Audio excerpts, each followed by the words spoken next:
Hey, before we get started with today's episode, I want to let you know that if you're planning for retirement or aren't sure where to start, we have a helpful checklist for you. We put together a guide called Your Pre-Retirement Checklist and have made it available for free on our website. This detailed checklist covers things pertaining to cash flow, Social Security, Medicare, asset allocation, and living a purposeful retirement. The link to download the checklist is listed in the episode description. Or you can go to wiserinvestor.com, scroll to the bottom, enter your email address, and then you'll have access to your pre-retirement checklist. Thanks for listening.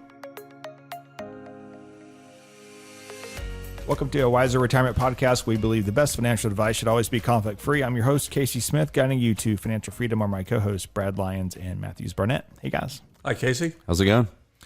So, man, what a wild ride in the markets right now. I feel like we're riding it more down than up, it seems like lately.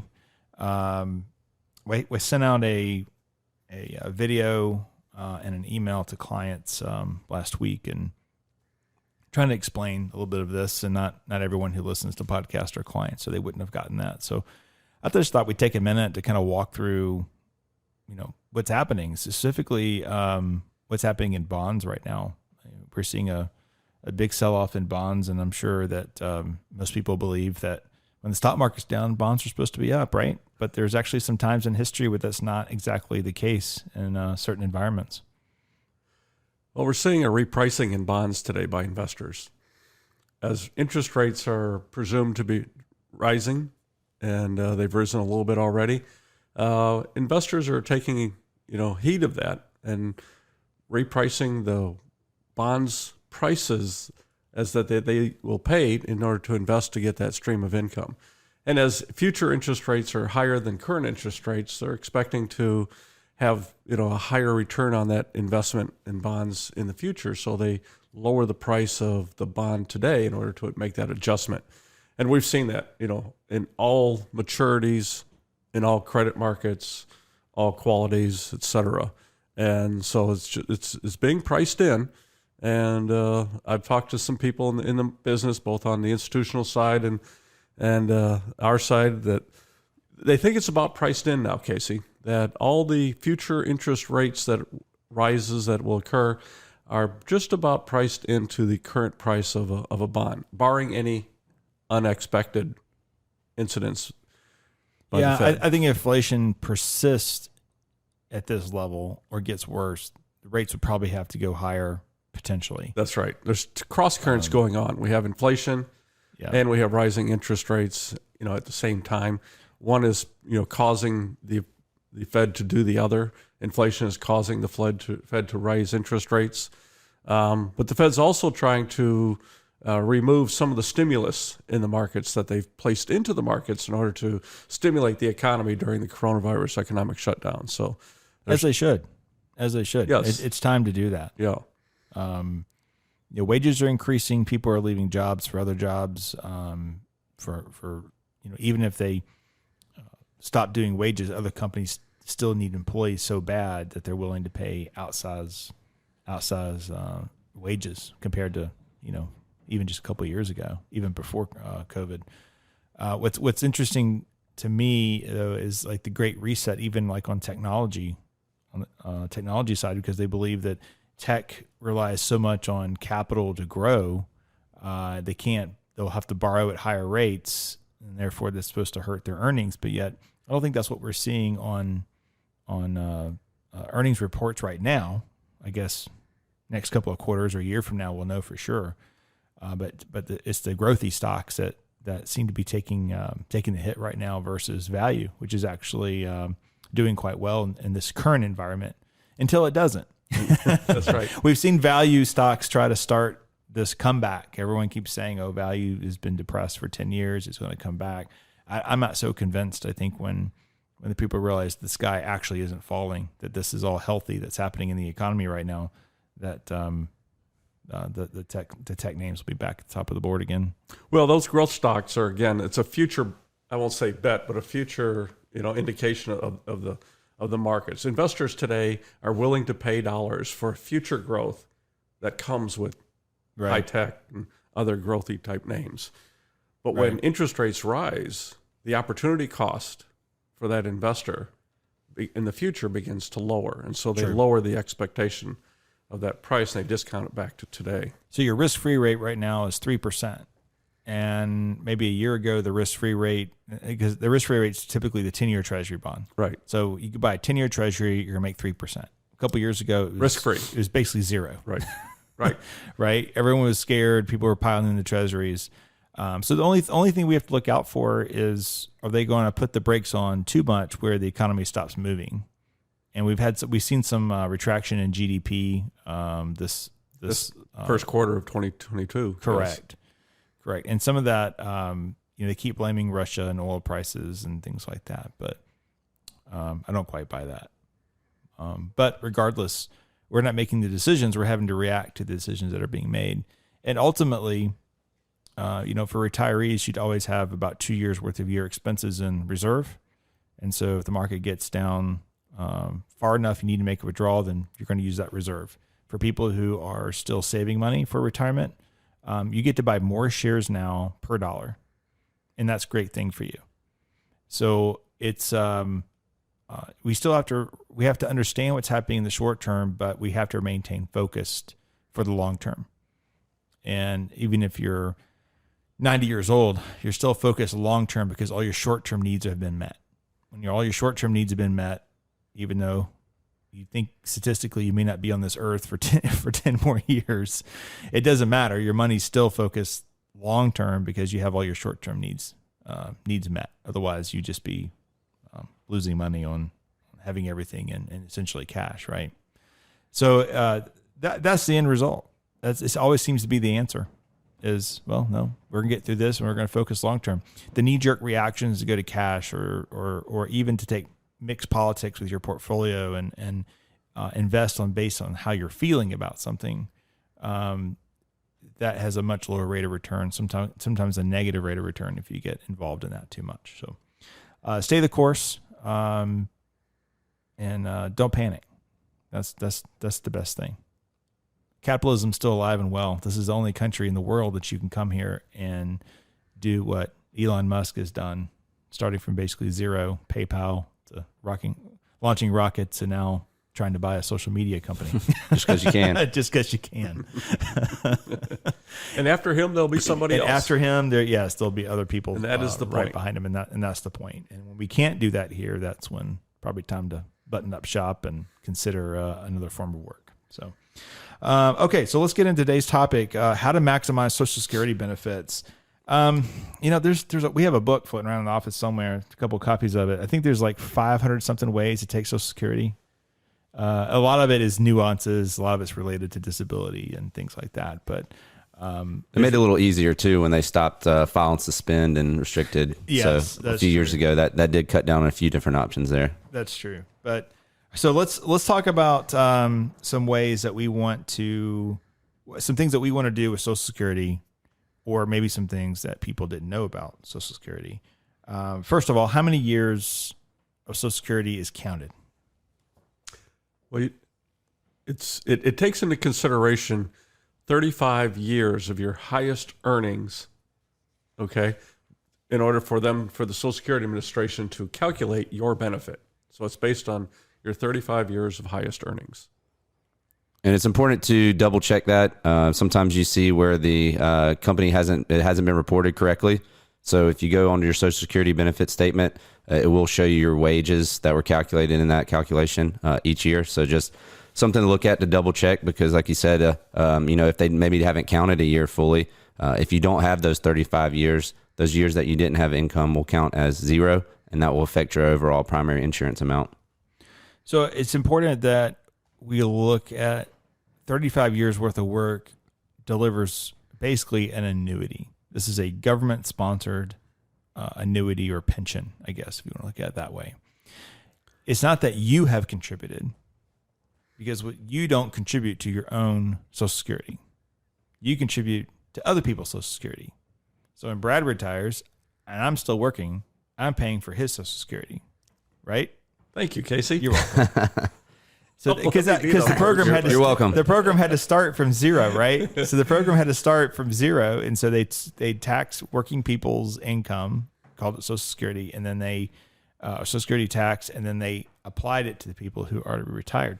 It was never intended to be your primary income in retirement. It was intended to be for those people who were basically on the street. It was to create an economic safety net for people, right? So it provided a basic standard of living, theoretically above the poverty line for everybody in the United States. And that was the point. And as they collected these payments from workers, current workers, and at the beginning there were fewer retirees to be paid out, excess money was accumulated.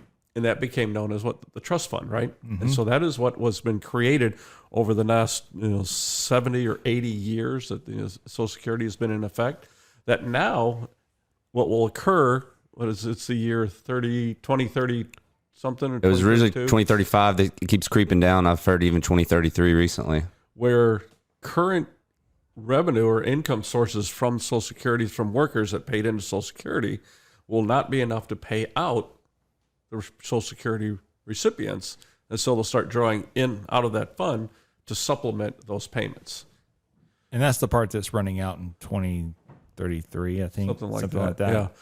This projected. We'll have to see what happens. But 75% of Social Security today is funded just by workers. And with more people working at a higher wage, I would think that would close up a little bit. Right. But we also have a lot more people retiring, so maybe that balances that out. Not an expert on that necessarily, but I do know that just by people working, that it's about 75% funded. So when we say Social Security won't be there, won't be funded, actually 25% could be a deficit. But who's going to solve that now? I mean, politically, that'd be kind of dangerous to increase tax or do whatever you have to do to solve that. But when it's about to run out tomorrow, which is what we seem to operate our budgets on, if you notice, they wait till the week of to negotiate now instead of planning. So by 2033, I would think that there's a solution. Some of the last times they made changes, it was last minute. So they're pretty good at figuring out. I think they know. I think they know what needs to be done, whether they have the will to do so, or that they think the economy has the strength, to withstand. We'll have to see. Right. Yeah. But there's just, I say all this because there's this common misconception that Social Security just won't be there, and therefore people don't want to count it in their retirement. For most Americans, you have to account for Social Security in your retirement. I'd say your net worth has to be probably excess of, I don't know, 10 million. Pretty significant. And I think if you're over 50, want to count it. Right. I think if you're over 50, no worries. Maybe if you're right out of college, we'll have to see. There's a lot of things that can happen in the meantime, but right. most retirees and pre-retirees, it'll be there in some capacity. So in order to max this payment out, basically you got to make as much money as possible, right? I read an article recently that some people would pick up extra jobs near the end of their career just to get their Social Security higher. And there was no math behind that, but I wondered if that was a real thing. I've never met anybody who said, I got to pick up an extra job so I can get my Social Security payment higher, because it's an average of the 35 years. Right. So unless it was weighted towards the last few years, the calculation was weighted, it really wouldn't do much, I wouldn't think. No. And it's capped at 147 this year. So if you're above that limit, it's not even taken into consideration in the calculation. Right. Exactly. So that's a good point. If you want to max out Social Security, you basically would need to have earned $147,000 every single year, because that's what they take the tax out at. After that, you don't pay Social Security tax above $147,000 a year. And keep in mind, that's per person. The employer's paying an equal amount, right, Case? Mm-hmm. Yes. So it's not just that the employee's paying into it, but the employer is paying into it as well. Yeah, pays it the other half. Mm-hmm. Correct. All right. So if we want to max out earnings, we want to earn as much as we can during that 35 years. Now, if you work more than 35 years, you get they don't average more. They just take year 36 and replace a year that's lower. So that job you had when you were 16 years old and you earned $5,000 in the summer, that got replaced by year 36, right? And it'll just rebuild it that way. So that's a good way to increase your Social Security. Yeah, just making sure you have 35 of your highest earning years there, not those lower years like you mentioned. Exactly. Another way to increase Social Security, something we talk about all the time, is delaying benefits. Why do we delay benefits? Increase your payments. Yes. Simple answer. So And two, because there's three. That one is because you're going to increase your annual payment, right? And two, you're going to get that annual payment for a longer period of time, given our longer lifespans that occur today. yeah. Yeah, so there's an article written in AARP many years ago now, absolutely wrong about Social Security because they use the assumption that everyone's dead by 72. And, What a grim article. the whole I know, right? When you don't even you don't start getting the magazine until you're like, what, 60 something, right? So the whole point of it was, you take it at as soon as you can or full retirement age. Mm-hmm. And I think that's what about 90% of people do. They take Social Security around age 62 or a little bit older. And there are cases where you have to because you have no other income source. But that's probably not our listener, and that's definitely not our clients. The common thing you hear is, I've been paying into it, or I don't think it'll be there. Why they think they can claim early, we mentioned is 62 is the earliest you can claim, but there will be a penalty. There's no basis for any of that. There's no basis. There's scare tactics, and it usually comes from politicians or people that are trying to motivate you to buy gold or buy an annuity, private annuity. There's motivation there behind that. And so fear makes people move. We see this all the time in marketing, but there's no reason why, other than you don't have enough money to get through, you wouldn't delay Social Security. So if you take it, now that's something else you have to determine is what is your full retirement age? So for me and Matthews, it's going to be age 67. Brad, I'm like 66 and 7 months, 66 years and 7 months. I was born in 1958. So between, I think, 1954 and 1959, I believe. Yep. It's a graduated period from 65, which was the traditional to get full retirement age, up to age 67. Yep. So we're approaching a period now where almost everybody that we're working with who hasn't taken Social Security would have been, it's going to be 67. Mm-hmm. So at age 67 is your full benefit. If you take it before 67, you're going to pay a penalty. Does anybody know what that penalty is per year? It keeps changing. They used to say 6%, but that was based on claiming at 66. So it's slightly different if your full retirement age is 67, but that can be pretty significant if it's 6% or so, 5% each year up till full retirement age. And then you got to think too that there is COLA adjustments for inflation on top of that as well for the rest of your life. So it's not just for that 4-year period or so, it's for the rest of your life. Right. But the benefit of waiting till 70 is from 67 to 70, you get an 8% increase per year. Plus, what Matthew just mentioned, if I heard, is the COLA. Yes. The COLA is baked into that. Yeah. The people last year who got a 6% cost of living increase, who are also waiting, got an additional 8% Isn't on that top amazing? of that. Yeah. That you can't. How do you beat that with any investment? That's guaranteed. It is guaranteed. You have to remember too, though, what we've seen a lot of people ask is why that didn't affect their actual benefit. And if you're on Medicare B is coming out of your Social Security benefit, and so the premiums for most clients increased from $148 to $170. So it wasn't like they got that increase, but it did help cover some of those increased Medicare costs. So that is a nice benefit versus just earning nothing. True. I have seen that with inflation, healthcare inflation is inflating faster than living expense inflation. So it does get erased sometimes. All right. So you want to wait till 70. Now, look, we have other podcasts just on that topic you can download. We have articles about it on our website you can download. The bottom line is, everybody should be waiting till 70 unless you can prove otherwise. That's how I look at it. And that's how I plan. But we have, in our planning process, we have calculators that do all that. So we put the default in, or wait till 70, and then we look at probability of success. And if it's lower, then what we're going to do is then shift it back closer to full retirement age.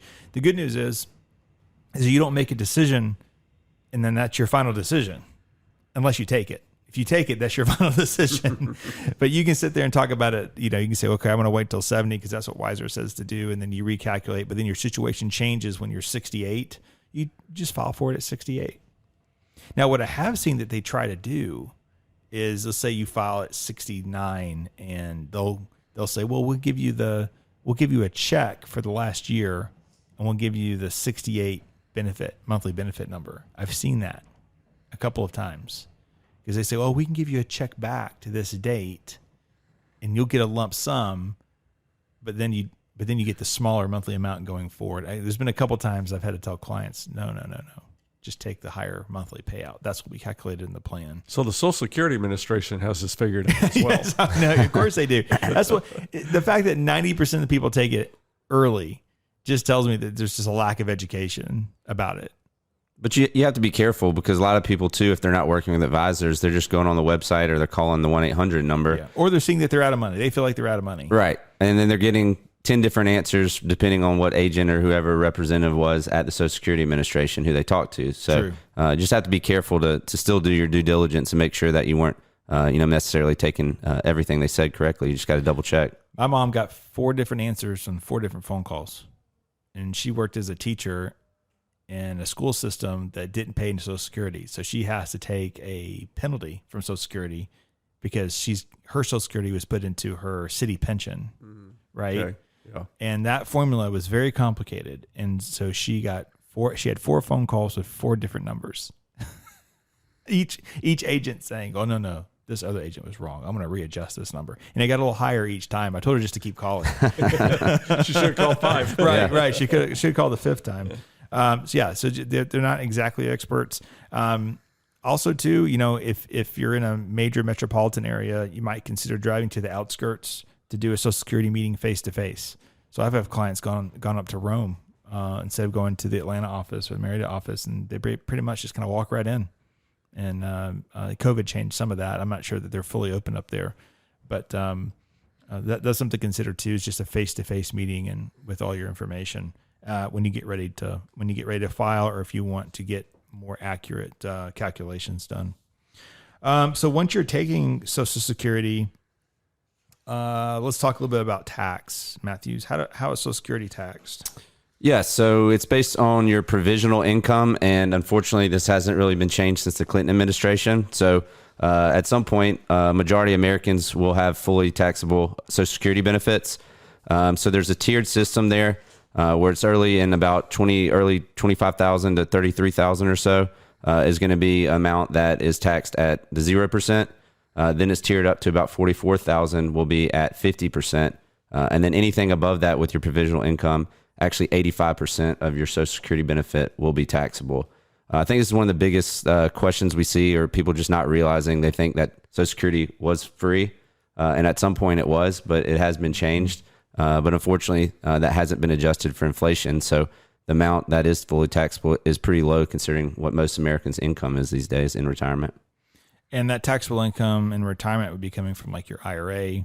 So you do withdrawals from your IRA. Even your required minimum distribution would be counted toward that as well. Any part-time work.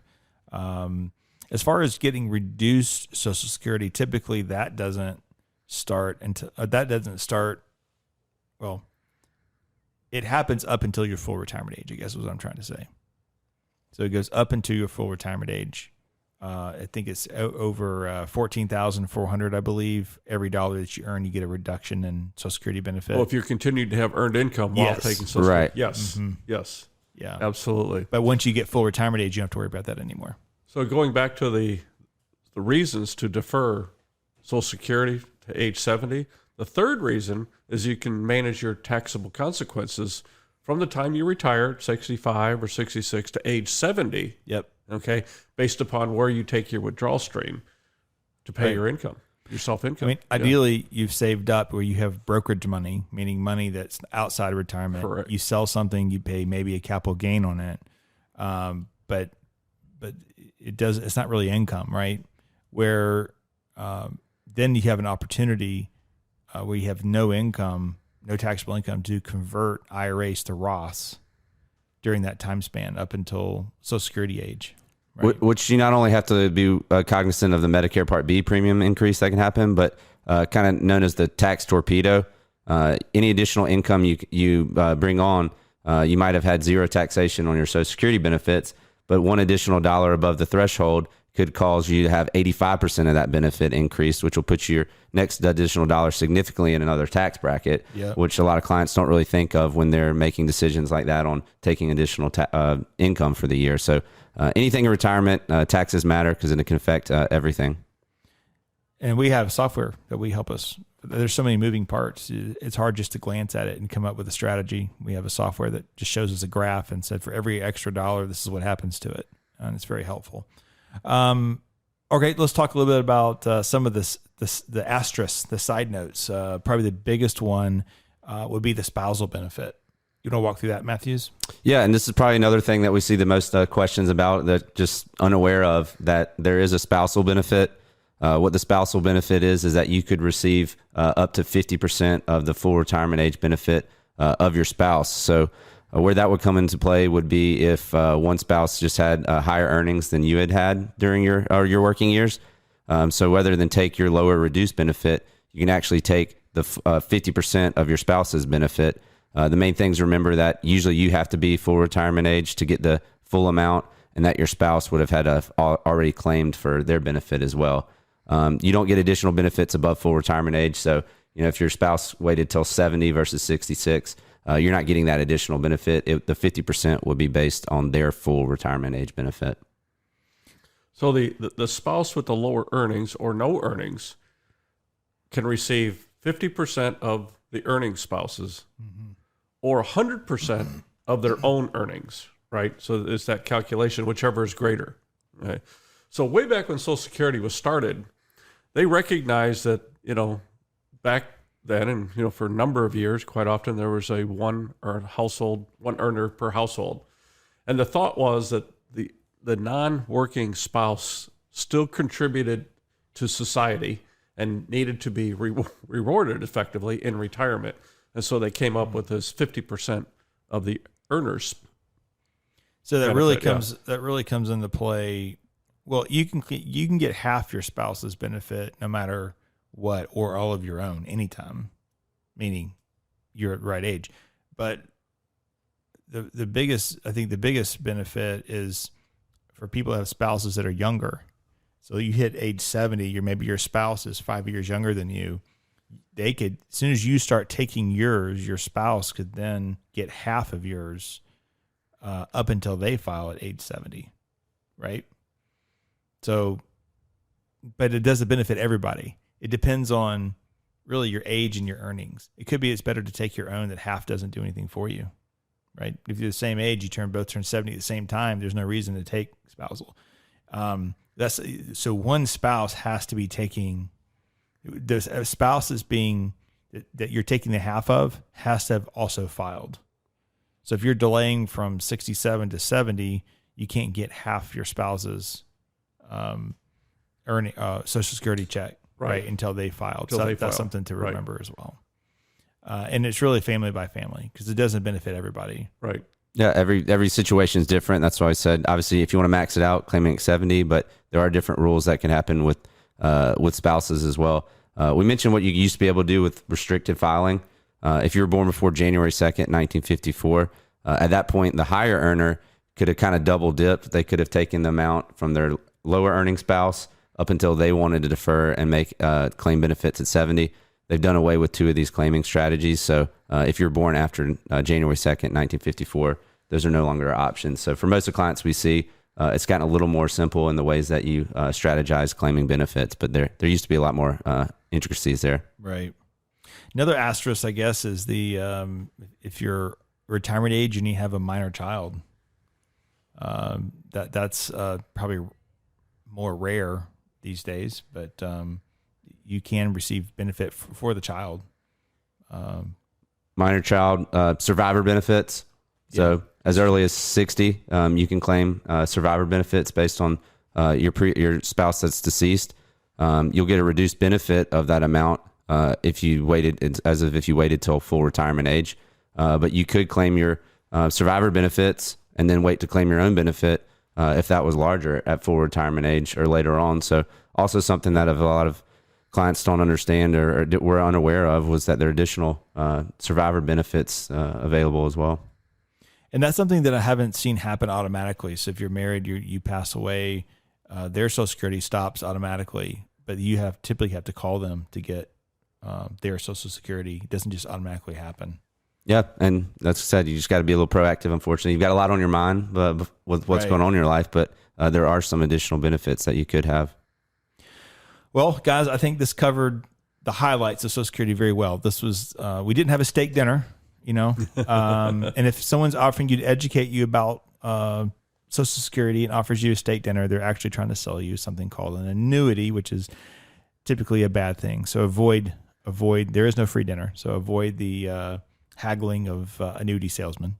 But I think this kind of covers the basics of Social Security, how it works, and how to maximize it. So thanks for your time, guys. Enjoyed it. Thank you. Thanks for listening to a Wiser Retirement podcast. We hope you enjoyed today's episode. Make sure to subscribe wherever you're listening, that way you don't miss any new episodes. We would also appreciate if you could leave a rating and review. If you have any questions about anything that was discussed today, head to wiserinvestor.com and reach out. We would love to hear from you. This episode was produced and edited by Lilton Moore. Wiser Wealth Management Incorporated is a registered investment advisor. Information presented is for educational purposes only and does not intend to make an offer or solicitation for the sale or purchase of any specific securities, investments, or investment strategies. Investments involve risk and unless otherwise stated are not guaranteed. Be sure to first consult with a qualified financial advisor and/or tax professional before implementing any strategy discussed herein. Past performance is not indicative of future performance.